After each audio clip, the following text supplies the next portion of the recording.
बच्चों, कैसे हैं आप सभी। उम्मीद करती हूँ आप सभी बहुत ही अच्छे होंगे और अपनी पढ़ाई पर भी अच्छे से ध्यान दे रहे होंगे। तो बच्चों, आज की हिंदी की व्याकरण की कक्षा में आप सभी का स्वागत है।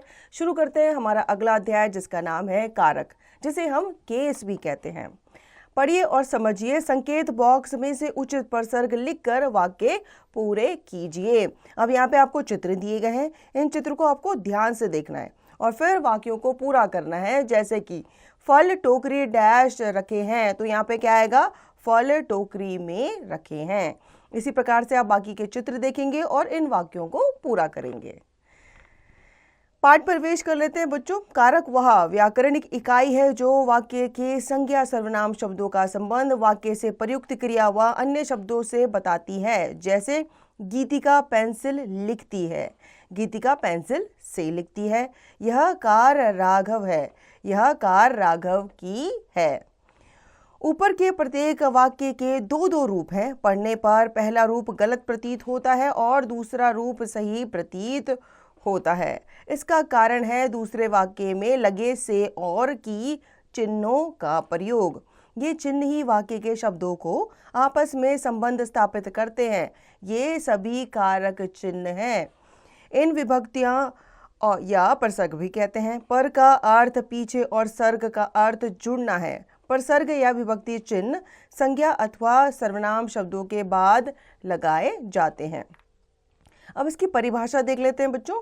संज्ञा अथवा सर्वनाम के जिस रूप से वाक्य के किसी दूसरे शब्द के साथ उसका संबंध जाना जाए उसे कारक कहते हैं। तो कारक क्या काम करते हैं, संज्ञा या सर्वनाम का वाक्य के दूसरे शब्दों के साथ संबंध बताते हैं। अब आते हैं कारक के भेद पे कि कारक कितने प्रकार के होते हैं। यहाँ पे हमें कारक दिए गए हैं और उनकी विभक्तियां दी गई हैं, उनके चिन्ह दिए गए हैं कि कैसे हम उस कारक को दर्शाते हैं किसी वाक्य में। जैसे कर्ता कारक, इसकी विभक्ति ने होती है। कर्म कारक, इसकी विभक्ति को होती है। करण कारक से द्वारा, संप्रदान कारक के लिए को, अपादान कारक से पृथक होने के अर्थ में, मतलब ये क्या करता है, किसी चीज से अलग होने के अर्थ को दर्शाता है। संबंध कारक का, के की, अधिकरण कारक में, पर, संबोधन कारक हे, अरे। अब इनको विस्तार पूर्वक जान लेते हैं। कर्ता कारक संज्ञा अथवा सर्वनाम के जिस रूप से क्रिया के करने वालों का बोध हो वह कर्ता कारक कहलाता है। कर्ता कारक की विभक्ति या प्रसर्ग ने है। क्रिया उसके लिंग वचन के अनुसार प्रयोग होती है, लेकिन कर्ता कारक का प्रयोग ने विभक्ति के साथ भी हो सकता है तथा इसके बिना भी। लड़का खेलता है, लड़की ने कहानी सुनाई। दोनों वाक्यों को ध्यान से पढ़िए। इनमें लड़का और लड़की ने कर्ता कारक हैं, क्योंकि लड़के से खेलने और लड़की से सुनाने के करने वाले का बोध होता है। ने का प्रयोग वर्तमान कालीन तथा भविष्यकालीन क्रियाओं वाले वाक्यों में नहीं होता। जैसे कविता व्यायाम करती है, वर्तमान काल। नलिनी खेल खेलेगी, ये कौन सा काल है, भविष्यत काल है। ने का प्रयोग भूतकालीन अकर्मक क्रिया वाले वाक्यों में नहीं होता है, लेकिन भूतकालीन सकर्मक क्रिया वाले वाक्यों में ने प्रयोग होता है। जैसे आकाश गया था, भूतकाल अकर्मक क्रिया। सारांश ने क्रिकेट खेला, भूतकाल सकर्मक क्रिया। कर्ता कारक ने विभक्ति को का प्रयोग भी किया जाता है। जैसे कुणाल को कल दिल्ली जाना है। कर्ता कारक में असमर्थता का भाव प्रकट करने के लिए से विभक्ति का प्रयोग किया जाता है। जैसे सचिन से चला नहीं गया। विभक्ति से द्वारा और के द्वारा का प्रयोग कर्मवाच्य तथा भाववाच्य में कर्ता के साथ प्रयोग होता है। जैसे मजदूरों के द्वारा पेड़ काटे जा रहे हैं। अब हम बात करते हैं कर्म कारक की। क्रिया का प्रभाव या फल जिस संज्ञा या सर्वनाम पर पड़ता है उसे कर्म कारक कहा जाता है। जैसे संभव पुस्तक पढ़ रहा है, सपना सितार बजा रही है। इनमें क्रमशः पुस्तक और सितार कर्म है, ये दोनों क्रिया के आधार पर हैं। क्या पढ़ी जा रही है पुस्तक, क्या बजा रही है सितार, अतः ये दोनों कर्म कारक हैं। कर्म कारक का विभक्ति चिन्ह को है, परंतु समानता कर्म के साथ विभक्ति नहीं लगती। कभी कभी कर्म के साथ को विभक्ति का प्रयोग होता है। जैसे उस किताब को उठा दीजिए, कमांडो ने आतंकवादियों को अंततः मार डाला। कभी कभी वाक्यों में दो कर्म पाए जाते हैं। जैसे माँ बच्चे को खाना खिला रही है। यहाँ बच्चे को गौण कर्म है तथा खाना मुख्य कर्म है। मुख्य कर्म प्राय क्रिया के पास होता है तथा उसमें क्रिया नहीं होती। गौण कर्म में विभक्ति का प्रयोग होता है। यदि कर्म विभक्ति के बिना हो तो कर्म की पहचान का सर्वोत्तम तरीका यह है कि क्रिया के साथ क्या या कहाँ लगाकर देखना चाहिए। जो उत्तर प्राप्त होता है वह कर्म होगा। जैसे मोहिनी ने खाना खाया। मोहिनी ने क्या खाया? उत्तर यहाँ पे मिला हमें कि उसने खाना खाया, तो ये क्या है? कर्म है। पवन मुंबई गया। पवन कहाँ गया? उत्तर मुंबई, तो ये कर्म कहलाएगा। अब आते हैं बच्चों करण कारक पे। कर्ता द्वारा जिस साधन द्वारा क्रिया की जाती है वह करण कारक कहलाता है। इसका विभक्ति चिन्ह से है। कई जगह करण कारक का चिन्ह द्वारा या के द्वारा लगाया जाता है। हम चाकू से सेब काटते हैं। शिकारी बंदूक से शिकार करते हैं। दोनों वाक्यों में चाकू से और बंदूक से करण कारक हैं। यह पत्र मेरे द्वारा लिखा गया। चोर पुलिस के द्वारा पकड़ा गया। इसका विभक्ति चिन्ह से का प्रयोग केवल साधन के रूप में ही नहीं होता बल्कि कई अन्य प्रकार से भी किया जाता है। जैसे प्रकाश बीमारी से मर गया। कारण बताने में। संप्रदान कारक जिसके लिए क्रिया की जाती है उसका बोध कराने वाले संज्ञा अथवा सर्वनाम के रूप को संप्रदान कारक कहते हैं। दूसरे शब्दों में जिसके लिए कुछ किया जाए या जिसे कुछ दिया जाए उस पद को संप्रदान कारक कहते हैं। इसका विभक्ति चिन्ह को के लिए के वास्ते हेतु के निमित्त है। रोगी को औषधि दो। शिक्षक के लिए चाय लाओ।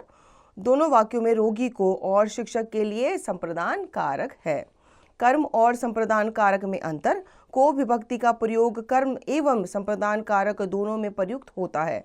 कर्म कारक के में क्रिया का फल कर्म पर पड़ता है अतः वहां को विभक्ति का प्रयोग किया जाता है। जैसे अविनाश ने सुबोध को खिलाया। इसमें जो खिलाना है वो क्रिया का कर्म बता रहा है। संप्रदान कारक में देने या उपकार का भाव प्रमुख है। जैसे राजेश ने सुरेश को पुस्तक दी। अपादान कारक जान लेते हैं कि ये क्या होता है। संज्ञा के जिस रूप से अलग होने का बोध हो वह अपादान कारक कहलाता है। इसका विभक्ति चिन्ह से है, मतलब पृथक होना, अलग होना। वृक्ष से पत्ते गिरते हैं, तो यहाँ पे वृक्ष से क्या हो रहे हैं? पत्ते अलग हो रहे हैं, उससे गिर रहे हैं। चंदन छत से गिर गया, तो वो छत पे था, छत से वो क्या हो गया? गिर गया, अलग हो गया, तो वो उसकी पृथकता दिखाते हैं।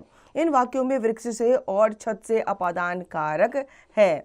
जिन शब्दों से सीखना, लज्जा, जाना, पढ़ना, तुलना, भय, घृणा, द्वेष आदि का बोध होता है वे भी अपादान कारक होते हैं। जैसे मानसी मुझसे नाच सीखती है।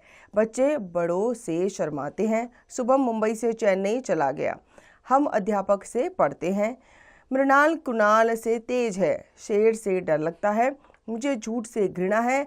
प्रसून को अभिनव से द्वेष है। अब जान लेते हैं कि करण और अपादान कारक में क्या अंतर है। से विभक्ति का प्रयोग करण और अपादान दोनों कारकों में होता है, परंतु दोनों में अर्थ की दृष्टि से अंतर है। करण कारक में से का प्रयोग जहां साधन के रूप में होता है वहीं अपादान कारक में अलगाव या पृथकता के रूप में होता है। जैसे वह कलम से लिखता है। साधन करण कारक। वृक्ष से पत्ते गिरते हैं। अलगाव अपादान कारक। संबंध कारक जान लेते हैं। संज्ञा या सर्वनाम के जिस रूप से एक वस्तु या पदार्थ का दूसरी वस्तु या पदार्थ से संबंध का बोध होता है उससे संबंध कारक कहते हैं। इसका विभक्ति चिन्ह का, के, की, रा, रे, री, ना, ने, नी है। यह मीरा का घर है। वह सुमित की गेंद है। इन वाक्यों में मीरा का और सुमित की संबंध कारक है क्योंकि इनका संबंध क्रमशः घर तथा गेंद से है। तो संबंध कारक जो है ये क्या बताता है? ये संबंध बताता है। अधिकरण कारक संज्ञा के जिस रूप से क्रिया के आधार पर बोध होता है उसे अधिकरण कारक कहते हैं। इसका विभक्ति चिन्ह में पर है। जैसे मेज पर पुस्तक रखी है। आम के फल में रस है, तो इसमें उसका आधार का बोध करा रहे हैं कि पुस्तक कहाँ पे रखी है? मेज पे रखी है, तो उसका आधार क्या है? मेज है। आम का जो फल होता है वो उसमें क्या होता है? रस होता है। अनेक स्थानों पर अधिकरण कारक की विभक्ति लुप्त हो जाती है। जैसे वह अगले साल आएगा। इस जगह पूर्ण शांति है। वह घर घर घूमता है। उपयुक्त वाक्यों में क्रमशः साल, जगह तथा घर घर का अर्थ साल से, जगह पर तथा घर घर में से है, अतः यहाँ विभक्ति विलुप्त है। संबोधन कारक संज्ञा के जिस रूप से किसी को बुलाने, सुनाने अथवा सावधान करने का बोध हो वह संबोधन कारक कहलाता है। इसका विभक्ति चिन्ह हे और अरे है। इसमें संज्ञा शब्दों के बाद संबोधन चिन्ह का भी प्रयोग किया जाता है। हाय मेरी जेब कट गई, हे प्रभु मुझे सीखने की शक्ति दो। इन वाक्यों में हाय और हे प्रभु संबोधन कारक है। अब आते हैं ने परसर्ग का प्रयोग कि कहाँ कहाँ पे इसका प्रयोग किया जाता है।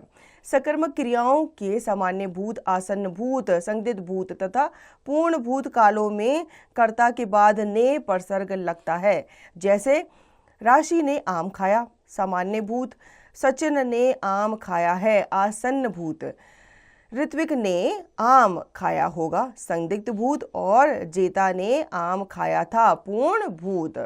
कुछ सकर्मक क्रियाओं बकना, लाना, जानना, भूलना और बोलना के साथ ने परसर्ग का प्रयोग नहीं होता। जैसे बेटे क्या बकते हो, भैया मिठाई लाए, किशोर रास्ता भूल गया और तुम मुझे नहीं जानते। संयुक्त क्रिया में दोनों भाग सकर्मक हो तब सामान्य भूत, आसन्न भूत, पूर्ण भूत और संदिग्ध भूत कालों में ने परसर्ग होता है। जैसे सबने काम कर लिया, ये क्या है, सामान्य भूत है। फलक ने पूरी पुस्तक पढ़ डाली, ये पूर्ण भूत है। आगे चलते हैं बच्चों। यदि संयुक्त क्रिया का कोई भी अंश भाग अकर्मक हो तो उसके साथ ने परसर्ग का प्रयोग नहीं होता। जैसे शुभम सारे आम खा गया, बच्चे मेरी बात पर हंस दिए। अब को परसर्ग का प्रयोग प्राणीवाचक कर्म के साथ को परसर्ग का प्रयोग अवश्य होता है, किंतु वस्तु या पदार्थ के आगे प्राय को नहीं आता। जैसे शिकारी ने बंदूक से शेर को मारा, पायल गीता पढ़ी। यहाँ पे अपवाद है, पायल ने गीता को पढ़ लिया। चाहिए, जाना है आदि क्रियापदों के कर्ता के साथ को परसर्ग का प्रयोग होता है। जैसे ऋतु को गीता चाहिए, सिद्धार्थ को जाना है। निश्चित समय सूचक संज्ञाओं के साथ को परसर्ग का प्रयोग होता है। जैसे उसे संध्या को आना है, वह कल दोपहर को जाएगा।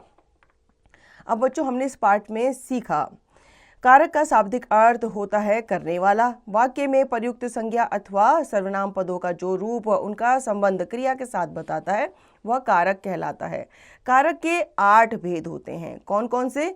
कर्ता कारक, कर्म कारक, करण कारक, संप्रदान कारक, अपादान कारक, संबंध कारक, अधिकरण कारक तथा संबोधन कारक। अब हमने क्या सीखा, यहाँ पे अभ्यास कार्य हमें दिया गया है, वो भी हम जान लेते हैं। सोच कर बताइए कारक कितने प्रकार के होते हैं। अभी हमने पढ़ा 8 प्रकार के होते हैं। कारक के भेद के नाम बताइए। कर्म कारक का विभक्ति चिन्ह क्या है, ये आपको सोचकर बताना है। अब लिखिए, सही विकल्प पर सही का चिन्ह लगाइए। जिस साधन की सहायता से क्रिया की जाए उसे कहते हैं, उसे क्या कहते हैं बच्चों? कर्म कारक कहते हैं, करण कारक कहते हैं, संबोधन कारक कहते हैं या फिर कर्ता कारक कहते हैं। तो उसे हम कर्ता कारक कहते हैं। इसी प्रकार से आप बाकी प्रश्नों के उत्तर देंगे। अगला है बच्चों, निम्नलिखित प्रश्नों के उत्तर दीजिए। कारकों के प्रसर्ग या विभक्ति चिन्ह लिखिए। तो आपको यहाँ पे क्या करना है, कारकों के विभक्ति चिन्ह लिखने हैं। पहले आपको सारे कारक लिखने हैं, जैसे कर्ता, ने, कर्म को, करण से, इस प्रकार आप सारे कारक उनके विभक्ति चिन्हों के साथ लिखेंगे। सही प्रसर्ग लिखकर वाक्य पूरे कीजिए। आसमान डैश काले बादल घिर आए हैं, तो आप लिखेंगे आसमान में काले बादल घिर आए हैं। और इसी तरीके से आप प्रसर्ग लिखकर इन बाकी के रिक्त स्थानों की पूर्ति करेंगे। आओ करके देखें, पाठ में एक वाक्य आया है, बच्चों को मिठाई दीजिए, परंतु क्या आप जानते हैं कि किसी को भी अधिक मीठा नहीं खाना चाहिए। अधिक मीठा खाने से शरीर और दांतों को नुकसान हो सकता है। पता कीजिए कि अधिक मीठा खाने से मनुष्य को कौन सी बीमारी हो सकती है। अधिक मीठा खाने से होने वाली बीमारी आपको यहाँ पे बतानी है, जैसे मधुमेह, डायबिटीज़ वगैरह होती है। तो इन सब बीमारियों के बारे में आपको बताना है और बच्चों को कहना है कि मीठा हमें कम खाना चाहिए। ज्ञान परख, मान लीजिए कि आप अपनी माँ के जन्मदिन पर उनके लिए उपहार लेकर गए। उस समय आपके और आपकी माँ के बीच में क्या बातचीत होगी, सोचिए और दिए गए स्थान पर लिखिए। वाक्यों में आए कारक चिन्हों को रेखांकित भी कीजिए। अब आप अपनी माँ के जन्मदिन पर उनके लिए उपहार लेके गए हैं, तो आपके बीच में जो वार्तालाप हो रहा है, जो बातचीत हो रही है, वो आपको यहाँ पे लिखनी है। तो इसी के साथ बच्चों ये अध्याय यहाँ पे समाप्त होता है। उम्मीद करती हूँ आपको ये अध्याय अच्छे से समझ में आ गया होगा। इस अध्याय को आप पुनः दोहराएंगे और इसका निरंतर अभ्यास आप करते रहेंगे।